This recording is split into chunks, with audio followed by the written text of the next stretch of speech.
Caméra Obscura 3.0, votre podcast sur l'avenir du marketing digital et des nouvelles technologies. Caméra Obscura 3.0, je suis Cyril Thiard et aujourd'hui je rencontre Monet Chin, spécialiste LinkedIn Ads et créateur de contenu B2B sur LinkedIn. En ce sens, on se ressemble. Salut Moni. Salut Cyril, merci beaucoup de me mettre sur le podcast, je suis super content. Comment ça va aujourd'hui? Ça va super bien. Malgré la pluie qui nous a rattrapés. C'est ça, pas de souci. Je t'ai proposé de venir aujourd'hui sur ce podcast parce que au niveau de ta création de contenu, justement, j'ai vu qu'il y avait certaines choses sur lesquelles tu pouvais venir donner un point de vue et ça pouvait être intéressant. Notamment, justement, LinkedIn Ads, qui, moi, est un univers qui m'est, je dirais pas obscur, mais qui m'est quand même un petit peu suspicieux. Donc, tu me connais bien mieux que moi là-dessus, donc on va pouvoir échanger là-dessus. Avant de commencer, je vais te proposer déjà de te présenter en quelques mots. Ouais, pas de souci. Donc moi je m'appelle Moni, je suis freelance LinkedIn Ads au service des entreprises B2B qui ont déjà une stratégie de contenu mais qui veulent générer plus de démos, plus de pipeline et plus de revenus en allant vraiment cibler les personnes qu'ils veulent avoir, les entreprises qu'ils veulent avoir en passant par la publicité LinkedIn Ads. Et aussi j'ai un podcast qui s'appelle Marketing B2B où je parle de marketing B2B avec des invités toutes les semaines. Que j'ai écouté d'ailleurs plusieurs fois en début d'année essentiellement. Si on devait donner une définition un peu de LinkedIn Ads et pour ceux qui sont pas familiers, c'est quoi le format? À quoi ça consiste des formats publicitaires LinkedIn Ads? Il y a plein de formats publicitaires LinkedIn Ads, on va pas forcément tous les lister maintenant, mais je vais lister les principaux. Donc déjà, en fait, tu peux faire soit des publicités pures, c'est-à-dire que tu pars dans ton gestionnaire de campagne LinkedIn et tu vas aller créer des publicités. Tu vas créer des campagnes, des publicités images, tu vas créer des publicités vidéo, voire même des publicités textuelles. Mais tu peux aussi, depuis juin 2023, créer des posts en tant que personne. Par exemple, Cyril, tu vas poster un post sur LinkedIn, tu vas le mettre sur LinkedIn, tu vas voir qu'il y a de l'engagement dessus, tu vas dire « Ok, j'aimerais bien montrer ce post-là auprès d'une audience ciblée. Et je vais être prêt à payer pour ça. » Donc là, tu vas aller dans ton gestionnaire de publicité et tu vas aller pouvoir chercher. C'est un peu. C'est comme un boost. C'est comme un boost comme tu as sur Facebook. Tu peux effectivement faire la même chose, aller chercher un post d'une personne. En fait, ce qui est intéressant, c'est que maintenant, depuis avril 2024, tu peux aller chercher des posts de personnes qui appartiennent à une autre entreprise. Par exemple, j'avais vu ça. Ouais. Voilà, tu vois un client par exemple, un influenceur, n'importe quoi, tu peux dire ok, je vais aller chercher ce post-là, je vais demander l'approbation de la personne évidemment pour pouvoir le diffuser et si elle accepte, je vais pouvoir diffuser cette publicité-là, ce post en tant que pub et je vais pouvoir garantir sa distribution auprès de mon audience en payant des frais de régie LinkedIn. D'accord. Et donc les principaux avantages, alors tu vas pouvoir me les redonner, mais moi j'en ai vu beaucoup passer notamment dans le domaine RH, quand ils ont du mal à recruter peut-être par rapport à leur domaine. Et dans d'autres avantages, d'après toi, quels sont les domaines qui nécessitent le plus de travailler de ça? Ouais. Donc il y a clairement les problématiques comment on appelle ça, d'attraction d'employés, de marque employeur. Problématiques sur lesquelles je ne suis pas extrêmement en fait parce que ce n'est pas mon cœur de métier. Moi, je suis sur l'autre problématique ou l'autre objectif d'entreprise par rapport à LinkedIn Ads qui est clairement le développement de la notoriété et l'acquisition de nouveaux clients. Les résultats, on peut en parler, et les performances en termes de visibilité et de conversion, est-ce que tu arrives à les quantifier et comment est-ce qu'on peut les comparer par rapport aux autres régies publicitaires? Ouais. C'est évidemment extrêmement variable par rapport aux entreprises et par rapport à la qualité de leur site web, par rapport au match, la correspondance entre leur offre et ce que le marché veut, en product market fit, et aussi à la qualité globale de leur contenu, du contenu qu'on va mettre en avant. L'autorité qui est mise en... Voilà, c'est ça. Donc il y a déjà ces considérations-là. Donc on a dit, on va dire product market fit, on va dire website market fit, un website, un site web qui correspond bien. Content market fit, est-ce qu'il y a des contenus intéressants, un podcast, des articles de blog, une chaîne YouTube, etc.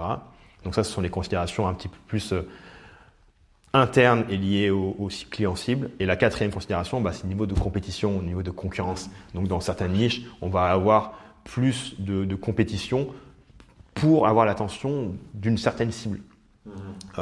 Pour des entreprises, par exemple, si tu cibles par exemple des très grandes entreprises, des top decision makers dans des très grandes entreprises, tu paieras beaucoup plus cher LinkedIn par rapport à des clics que par exemple si tu vas toucher par exemple on va dire des employés ou même des dirigeants mais de plus petites entreprises. Après effectivement on a des benchmarks. C'est ça que j'allais te demander parce que sur Google, tu as donc le keyword Google Planner là. Est-ce que ça existe de la même manière sur LinkedIn? LinkedIn donne des sortes de prévisions sur la droite. Il y a un petit panneau, tu vois, tu définis ton audience. Il donne un petit panneau. Je regarde pas trop ce panneau parce que pour moi c'est bon. Voilà. Après voilà, très bien, ils essayent de faire quelque chose, mais pour moi c'est pas extrêmement pertinent. Je lance et après derrière je regarde et j'optimise. Test and learn. Après, j'ai des benchmarks quand même en matière de coûts par clic. Typiquement, je suis sur des coûts par clic qui vont à environ 3 euros. D'accord. 3 euros du coût par clic. Aux US, c'est beaucoup plus. Alors, ma question, parce que sur Google comme sur Meta, c'est plus cher si tu fais de la conversion versus si tu fais du trafic. Est-ce que tu as la même possibilité de paramétrage sur LinkedIn? Sur LinkedIn, tu peux effectivement lancer des campagnes de trafic. Donc, visite sur le site web et aussi des campagnes de conversion sur le site web. Ok. Je n'utilise pas cette deuxième fonctionnalité-là. Pourquoi? Parce que ces fonctionnalités-là s'appuient sur du machine learning. Qui dit machine learning dit j'ai besoin de beaucoup de data, j'ai besoin de beaucoup de conversions. Sur LinkedIn Ads, moi je bosse avec des clients qui vont vendre des choses très chères. Typiquement avec des paniers moyens très supérieurs à 10K par an. Ouais. Donc on génère pas 50 leads on génère pas 50 leads par semaine.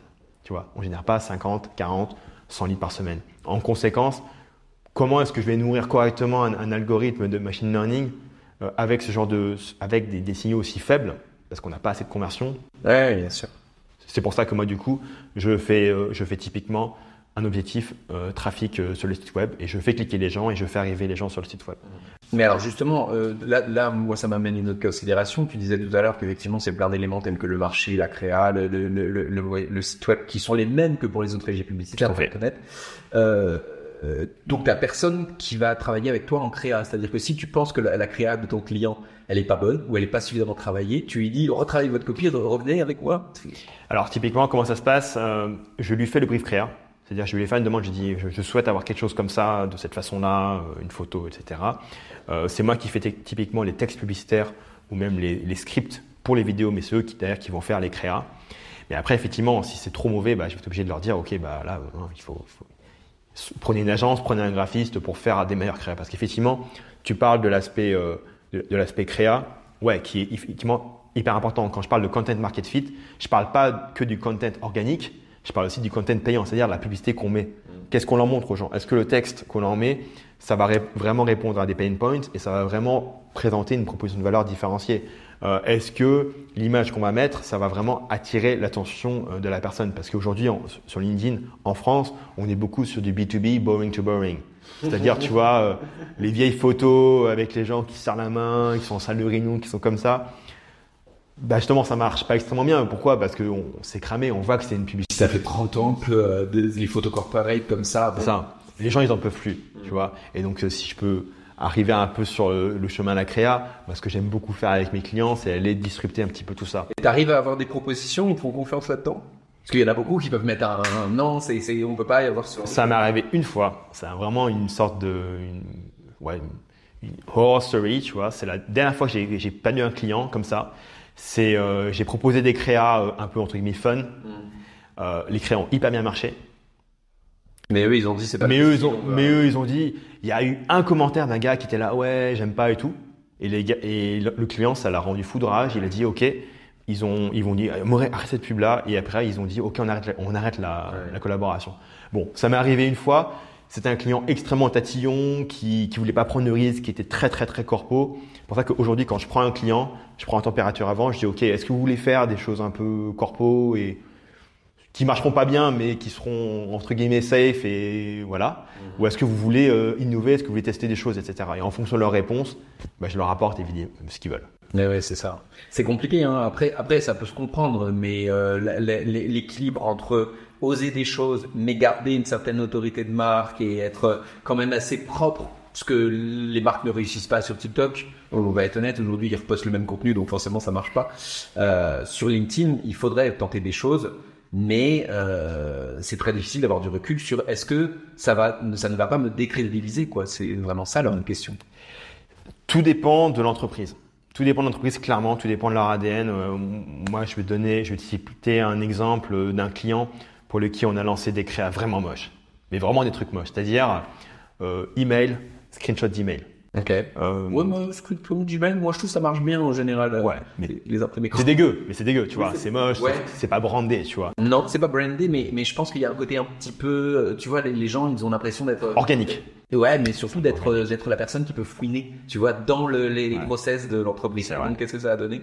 Eh ben non, mais justement, ça a cartonné. Ça a cartonné. Ouais. Ça a cartonné à fond. Pour ce client-là, on a généré 10 démos à fond. Ouais. Et derrière, ça close. Et c'est un client qui... Surtout un truc technique. C'est un truc technique. Ouais. C'est un truc technique. Et attention, c'est pas pour vendre des porte-clés. C'est un client qui vend du logiciel à plus de 20 000 euros par an. Et oui. Donc, C'est un truc technique, c'est sûr. C'est évident. Moi, je le vois et on en a un dans notre programme Alpha, qui est un programme qu'on propose aux chefs d'entreprise ou aux freelance. Et il me disait quel type de vidéo je peux faire. Des démos qui montrent une certaine expertise quand même, mais quand même trouver un angle. C'est ça la difficulté, c'est quand même de trouver de l'angle. c'est ça. Il faut que ce soit pertinent. Il faut que ça parle au pain point du client. Il faut que ça réponde à ses questions, etc. Et ça s'invente pas. Enfin, il faut aller derrière, aller chercher les insights clients. Donc moi, je parle aux sales. Je parle à l'équipe produit, je vais récolter toute cette data-là et derrière, je vais l'injecter dans mes textes publicitaires, dans les scripts des vidéos et aussi dans les concepts créatifs. Alors moi, je vais être honnête, j'avais regardé, je regarde une fois par an parce que les lignes INAT, parce que je suis tout le temps dessus, mais sur les lignes INAT, je me pose la question, est-ce que c'est utile pour nos clients? En général, nos clients sont plutôt B2C ces derniers temps, mais si c'est B2B, je me pose toujours la question, est-ce que ça peut être utile pour mes clients? Et donc, je regarde la plateforme. Il y a, moi, mes freins aujourd'hui et aussi mes freins en stratégie quand je dois dire à mes clients des conseils, c'est le budget qui est nécessaire pour qu'il y ait les premiers lancements de campagne. Ouais. Alors, tu vas me confirmer, mais j'ai l'impression qu'il y a déjà un premier seuil minimal qu'on est obligé de mettre par jour. Tout à fait, 10 euros au jour. C'est ça. 10 euros au jour, 300 euros au mois. Tu peux pas tester 3, 5 pour commencer. Non, tu peux mettre 10 euros au jour. Après, tu peux dire, OK, je lance pendant 2 semaines et puis voilà, tu vois. Ok, donc c'est quand même assez, pour commencer, pour quelqu'un qui ne connaîtrait pas, c'est quand même un budget qu'il faut y mettre. Ouais, clairement. Moi, typiquement, je travaille avec des entreprises qui sont quand même une taille relativement importante. La taille moyenne, c'est entre 100 et 1000. Donc j'ai une boîte j'ai un client qui a 50 employés, mais qui vend vraiment des produits vraiment à très forte valeur ajoutée et qui a un certain budget. Typiquement, sur LinkedIn Ads, je travaille avec des clients qui vont avoir un budget publicitaire de 3 000 euros par mois. Ouais. Pourquoi 3 000 euros par mois? 3 000 euros, ça fait en gros, ça va faire 1000 clics. Tu vois, parce que si on dit qu'un clic c'est 3 euros en gros, ça me permet en fait d'avoir un volume suffisant pour aller faire du test and learn rapide et pour aussi pouvoir faire différentes campagnes. Parce que si j'ai juste une seule campagne, ça va être un petit peu compliqué. Moi, j'aime bien avoir plusieurs couches de campagne, plusieurs thèmes de campagne, plusieurs formats de campagne pour pouvoir tester différentes choses et pour pouvoir aussi assurer une diversité auprès de l'audience. Parce que l'audience, si on montre toujours la même chose, ça va pas forcément l'intéresser. Donc, il y a les considérations budgétaires. Et après, il y a aussi les considérations de maturité, comme je disais, product market fit, content market fit, website market fit, ça faut que ce soit vérifié. Typiquement, une valeur de produit qui va être suffisante.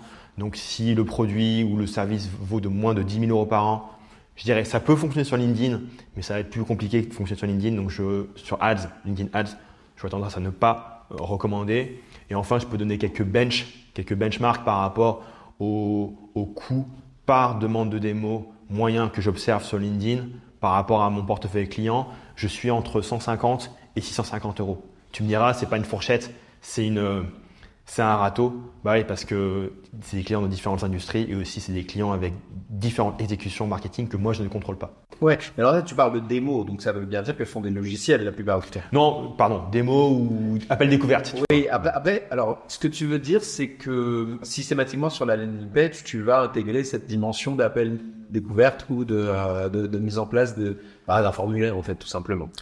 Ce qui revient vraiment à comme un e-commerçant ferait un lien vers ses fiches produits. Ouais. Je me questionne encore parce que tu vois, je me dis, moi j'aime bien dire à mes clients, vous fonctionnez en test and learn, vous commencez avec des petits budgets, puis après tu augmentes, tu vois. Sauf que là, le minimum de premier budget, ça va être de mettre au moins 10 euros par jour pendant au moins 5 jours pour rester. Ouais. C'est une semaine. Même encore, peut-être que tu vas me dire, une semaine c'est pas suffisant. Ouais. Bah non, c'est pas suffisant. En B2B, il y a une étude de Rokita qui est sortie l'année dernière. Ils font en moyenne 222 points de contact pour aller de la première impression au close one, c'est-à-dire en gros à la clôture, à la transaction, on va dire à la clôture du deal. Donc, s'imaginer qu'on peut vendre, voilà, si tu vends des claquettes à 10 euros, oui, tu mets une pub, la personne elle clique, elle achète les claquettes. Si tu vends un logiciel à, je sais pas, 50 000 euros par an, et que la personne qui achète le logiciel, si elle se plante, elle perd son job, ça risque d'être plus compliqué en fait de vendre ce truc-là. Et si tu bouclais avec les équipes de vente sur le fait que eux aillent rechercher les personnes qui sont allées sur les landing pages par des appels téléphoniques, ce qu'on peut faire quand on se dit avec GetQuanti ou des trucs comme ça, est-ce que ça n'aurait pas plus d'impact que de se dire on va être sûr que les gens remplissent des formulaires, parce qu'ils en remplissent de moins en moins des formulaires les gens. Par rapport aux formulaires, donc déjà on va parler un petit peu des formulaires et des mécanismes de conversion.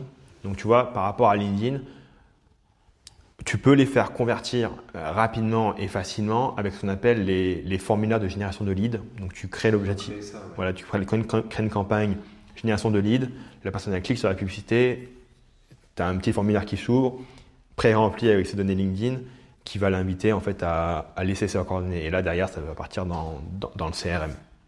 Donc ça, c'est une possibilité de convertir qui est assez facile. Et tu peux même faire aussi une campagne, si la personne a déjà vu ton site, si tu la connais bien, enfin en tout cas que tu as lancé d'autres campagnes en amont, et je pourrais en parler après, tu peux faire aussi une campagne du genre, demande une démo. Et là, la personne elle clique, elle ouvre le formulaire et puis elle demande une démo. Mais après, moi si tu veux, j'emmène beaucoup les gens sur le site web. Et j'emmène typiquement pas sur des landing pages segmentées.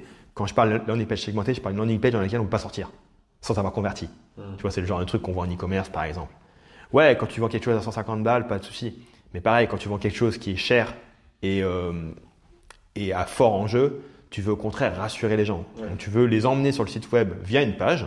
Donc ça peut être une page produit, une page use case, une page contenu, l'article de blog. Et après la personne elle peut dire ok, attends, c'est intéressant, je vais me balader un peu sur le site web pour voir qui c'est, pour voir s'ils sont sérieux, etc. Donc, typiquement c'est ça que je fais. Et puis après la conversion, les gens ne sont pas stupides. S'ils veulent convertir, ils vont convertir. Ils vont cliquer sur contact et ils vont faire une demande de démo. Tu vois. En tout cas, si je regarde et que j'essaie d'analyser la manière dont tu présentes par rapport à ce que moi je suis Google Ads, ça ressemble quand même pas mal sur, en tout cas, le budget et la qualification peut-être. Alors, dernièrement, c'est moins qualifié, je trouve, sur Google Ads. Je sais pas si tu as eu le feedback. Moi, la plupart de mes clients me disent que, en gros, c'est du démarchage, en fait. Les gens cliquent sur leur ad juste pour du démarchage. Pour moi, sur LinkedIn, il doit y en avoir moins. Bah oui, parce qu'en fait, il y a une différence fondamentale entre Google Ads et LinkedIn Ads. Google Ads, ton ciblage, tu le fais essentiellement sur les mots-clés. Donc la personne, voilà. Sur LinkedIn, tu peux dire, ok, je vends un logiciel où je vais targeter les Chief Information Security Officer dans les boîtes de 5 000 à 10 000 employés dans le secteur banquier, par exemple. Tu peux aussi aller encore plus loin en disant, non, j'ai même pas confiance au ciblage démographique de LinkedIn, parce qu'effectivement, il n'est pas forcément parfait, parce qu'il est déclaratif. L'entreprise, elle peut dire, ah, mais nous, on fait du RH. Alors que l'autre boîte, elle va dire, ah non, nous, on fait du logiciel. C'est par exemple une boîte qui fait du logiciel RH. Et du coup, tu vas mal les classifier. Tu vas te tromper en fait. Parce que tu peux faire aussi avec LinkedIn, c'est que tu peux aller synchroniser une liste d'entreprises. Tu peux dire, ok, je target 500, 1000, 5000 entreprises que j'ai vraiment sélectionnées à la main avec mes propres critères. J'envoie ça sur LinkedIn et je ne diffuse mes pubs que à ces entreprises-là. Et les audiences similaires par entreprise, ça existe ou pas? Non. Les audiences similaires, ça existe, mais c'est pas optimal. C'est pas optimal. Tu fais combien d'audiences différentes en même temps sur les mêmes campagnes? Sur les mêmes campagnes, ça va dépendre. Typiquement, moi, mes clients, ils aiment bien lister, ils aiment bien cibler une liste. Donc, ce qu'on va faire, c'est qu'on va prendre une liste d'entreprises à la base. On veut bosser avec ces 1000 comptes, donc, ou ces 10 000 comptes, on va dire. Donc, ça, audience froide, je mets cette liste, je cible à l'intérieur. Après, derrière, je vais typiquement subdiviser en segments de personas. Par exemple, je sais pas, je vais avoir le persona marketing, je vais avoir le marketing persona sales et je vais avoir le persona customer success. Et évidemment, je vais délivrer des campagnes différentes à ces différents personas parce qu'ils vont évidemment avoir des pain points différents et du coup, on va devoir leur adresser des messages qui vont être différents, mettre en avant des aspects de l'offre qui vont être différents, voire même montrer des contenus différents, tu vois. Donc, il y a ça. Donc ça, on était sur l'audience froide. Mais après, derrière, on peut aussi imaginer des audiences, on va dire, de réchauffage dans lesquelles, par exemple, on dit, OK, on a sur HubSpot ou Salesforce une mise d'entreprise qui sont en pipeline, où il y a des pipelines ouverts et on veut un petit peu accélérer ce pipeline, on veut le fluidifier. Et bien, on peut tout à fait prendre cette liste-là, créer une audience, la pousser sur LinkedIn et aller adresser des publicités spécifiquement à ces personnes-là. Donc, on va leur acheter du contenu, on va leur acheter de la preuve sociale, mais aussi, on va typiquement répondre aux questions qui posent typiquement en ce moment-là aux équipes commerciales. Donc, ça va permettre en fait d'aider un petit peu les équipes en face à mieux comprendre qu'il faut continuer en fait et qu'il faut. En fait, c'est un peu une guerre hein. Quand on est en pipeline, il y a aussi d'autres entreprises dans la shortlist, des concurrents. Donc, c'est là qu'il faut un peu tirer son épingle du jeu. Bon, après, il y a quand même la bibliothèque publicitaire aussi pour regarder ce que fait la concurrence. Oui, tout à fait. En général. On va terminer avec une nouveauté du mois dernier ou du mois d'avant. Donc, il y a la section vidéo qui est enfin arrivée. Je sais pas, ça te plaît? Tu trouves ça bien? Ouais, j'ai regardé un petit peu. Ça ne donne pas forcément des choses extrêmement pertinentes, mais je pense que ça va s'améliorer avec le temps. Ils n'ont pas encore ouvert ça à la publicité. C'est ça que j'allais te dire. J'arrive sur le terrain de la pub. Ouais, j'ai pas encore vu ça, mais bon, je pense qu'ils vont. Voilà, ça va sûrement arriver d'abord aux US et puis après en France. Ils vont sûrement effectivement mettre en place ce genre de choses. Quand ça arrivera, je testerai clairement pour voir comment ça fonctionne. Je suis pas sûr de la qualité de l'attention des gens du coup dessus. Donc ça, ce sera vraiment un truc à voir, mais à tester. Ouais, alors moi, justement, au début, j'étais content parce que nous, on fait pas mal de vidéos. Puis après, je me suis dit, mais moi-même, j'y vais pas. Sauf qu'au départ, j'allais plus sur, mettons, YouTube et TikTok. Et là, dernièrement, j'ai pris le pli d'essayer un peu pour voir. Je trouve le contenu quand même assez quali. J'ai pas l'impression qu'il y ait de temps, tu vois, de cours longs, etc. Il y a quand même beaucoup de support. Et surtout, je me dis, pour l'instant, il n'y a pas de pub et c'est ultra précis. Dans des trucs qui me parlent ultra précis. Peut-être pas aussi précis que TikTok parce que l'algorithme est génial sur TikTok, mais en tout cas des choses qui m'intéressent. Donc si j'ai le choix entre aller sur une plateforme de type B2C où tu vas avoir 4 vidéos sur 5 qui t'intéressent pas vraiment, qui est du fun, et une autre où tu as des gens, alors bon, il y a quand même beaucoup de personal branding, etc., de storytelling, mais des gens qui ont des trucs à dire, ça peut être intéressant. Et après, pour toi, ça va rajouter un angle au niveau de tes publicités. Ouais. C'est-à-dire qu'il va falloir que tu sois capable d'adapter à des formats vidéo qui marchent en vidéo. C'est ça. Mais je vais juste rebondir sur ce que tu dis par rapport à la vidéo. C'est clairement quelque chose que les entreprises ne font pas assez aujourd'hui sur LinkedIn. Moi, les campagnes vidéo sur LinkedIn, typiquement, ça performe beaucoup, beaucoup mieux que les campagnes images. En fait, l'idée, c'est pas faire comme tout le monde fait. Si demain, tout le monde fait de la vidéo, il faudra faire autre chose. Mais aujourd'hui, personne. Très peu d'entreprises font de la vidéo. Et les vidéos qu'on voit, c'est des vidéos où tu arrives, tu ouvres la vidéo, tu as le logo de l'entreprise qui tourne pendant 5 secondes et tu fais non mais non, il faut attraper l'attention des gens avec de la valeur tout de suite quoi. Ouais. Donc je conseille de faire de la vidéo. Ouais. Et alors pour le coup, j'en ai pas parlé, mais au final, donc c'est pas parce que il y a cet espace en termes vidéo que avant tu ne pouvais pas booster les vidéos. Si. Non, on est d'accord. Donc ok, très bien. Pour terminer, après ce spot sur la vidéo, j'aimerais savoir quelles sont selon toi les recommandations que tu pourrais donner à des PME qui souhaitent investir justement dans les LinkedIn Ads ou qui se posent des questions et disent on ne sait pas par quel bout le prendre. Ouais. Moi, ce que je dirais, c'est assurez-vous d'avoir au moins un moteur de contenu qui génère des leads qualifiés, que d'ailleurs vous transformez. Si vous n'avez pas ça à la base, un lead magnet. Je parle juste de potentiellement, mais je parle déjà de trafic. C'est-à-dire en gros un CEO qui s'exprime sur LinkedIn. Vous avez un CEO qui s'exprime sur LinkedIn. Vous avez un blog qui attire du trafic et qui convertit. Vous avez une chaîne YouTube qui fonctionne. Vous avez un podcast qui fonctionne.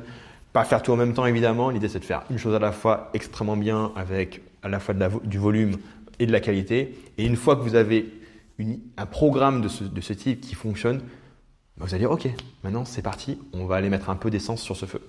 D'accord. Là, c'est pour du boost, essentiellement, si je comprends bien. De toute façon, fondamentalement, LinkedIn Ads, c'est pas une tactique segmentée, c'est l'amplification d'une stratégie marketing qui fonctionne déjà. Ouais.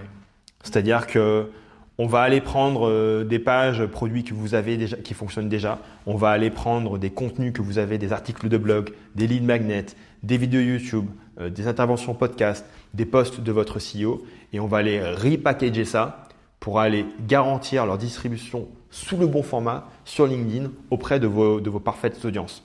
Donc ça veut dire que si à la base on n'a pas un écosystème marketing puissant, le levier, il n'est pas très puissant en fait. Bien sûr, on peut mettre 10 000 balles par mois sur LinkedIn, mais si on n'a rien à montrer ou des choses pas super, ça ne marche pas. C'est exactement ça. Donc en fait, pour les paramétrages de campagne et toute la stratégie, c'est toi. Et puis pour le contenu, ils peuvent faire appel à notre agence par exemple. Voilà, puisque nous aussi, on fait du contenu. Et bien à la rigueur, j'ai bien compris que toi, tu renvoyais un petit peu quand les créas ne te paraissaient pas suffisamment soit travaillé, soit que tu sais que ça va pas fonctionner. Effectivement, ça sert à rien de prendre la mission. Ou en tout cas, expliquer à la personne pourquoi ça ne marchera pas. C'est ça. Merci beaucoup de ta présence aujourd'hui. C'était ultra pertinent, comme souvent avec nos invités aujourd'hui. Et puis, je t'inviterai à écouter le podcast quand il va sortir dans quelques jours. Avec plaisir, Cyril. Merci beaucoup pour l'invitation. Et bien, je t'en prie. À la bonne continuation à toi. Yes, à la prochaine. Salut, bye. Merci pour votre écoute, on se retrouve au prochain épisode. C'était Caméra Obscura 3.0. N'hésitez pas à nous suivre sur nos réseaux.